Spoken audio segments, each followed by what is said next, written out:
Donc, un sujet un peu délicat, quand un repreneur entre dans l'entreprise familiale au niveau de l'actionnariat, comment faire pour apporter des nouvelles idées à la table, parler de ses objectifs, de ses ambitions. Premièrement, moi je crois, puis avec les recherches que j'ai faites un peu aussi, qu'à chaque nouvelle génération vient aussi un peu une cassure ou un grand bouleversement. Donc, chaque génération, c'est quand même plusieurs années, là. Donc, je pense que c'est normal quand qu'il y a un repreneur qui arrive en poste, que ça bouge un peu, là, tu sais, qu'on rock the boat un petit peu. C'est sûr, c'est important de garder les bonnes bases qui ont été établies, mais c'est vraiment important pour le repreneur de mettre les cartes sur table puis partager sa vision.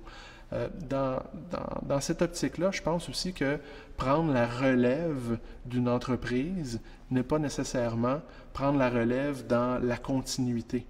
Donc, si l'entreprise s'en va comme ça, c'est pas nécessairement de prendre la relève ici et de continuer sur la même ligne. Prendre la relève d'une entreprise, ça peut aussi vouloir dire l'amener dans une autre direction.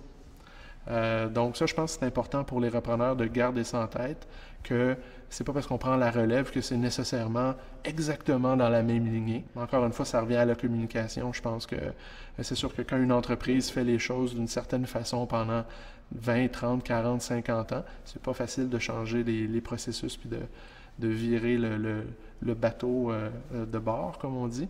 Mais je pense que c'est important pour les repreneurs de challenger, d'amener des nouvelles idées.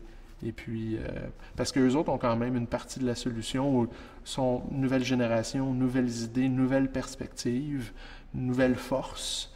Et donc, c'est important pour l'entreprise, toute cette richesse-là. Même si les repreneurs n'ont pas l'expérience des fondateurs, c'est une denrée précieuse.